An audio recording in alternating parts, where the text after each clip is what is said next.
ពុកម៉ែបងប្អូនថ្ងៃនេះខ្ញុំបានចុះមកដល់ចំការតរ៉េនផ្ទាល់ហើយដោយចំការនេះក៏បានប្រើប្រាស់ជីសញ្ញាមហាកំពែងយើងខ្ញុំដោយឃើញលទ្ធផលជាក់ស្ដែងគឺដំណាំលូតលាស់បានល្អផ្លែធំនិងទទួលបានទិន្នផលខ្ពស់ផងដែរឥឡូវយើងនឹងទៅជួបផ្នែកម្ចាស់ចំការទាំងអស់គ្នាថាក្រោយពីការប្រើប្រាស់ជីរបស់យើងហើយតើលទ្ធផលវាទៅជាយ៉ាងណាដែរ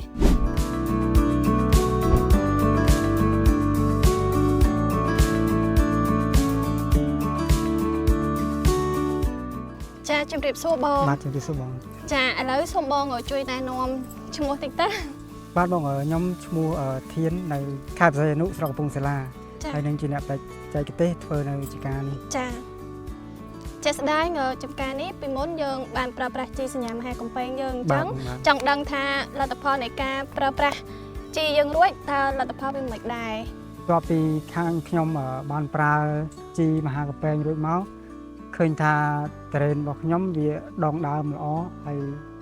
កាន់ផ្លែកាន់ផ្កាទិន្នផលបានខ្ពស់ជាងឆ្នាំមុនចាតើតងនឹងការប្រើប្រាស់ជីយើងលេខណាខ្លះបងអាចជម្រាបបានទេបាទបងសម្រាប់រយៈ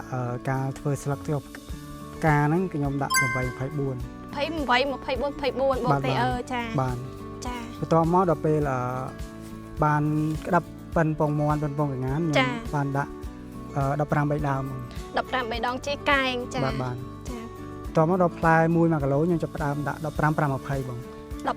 5 20អូខេបងចាដាក់រហូតដល់អាយុ90ថ្ងៃទៅ100ថ្ងៃឈប់ដាក់បងចាអញ្ចឹងគឺខ្ញុំដាក់កម្លៀត10ថ្ងៃម្ដងបងចាបងចា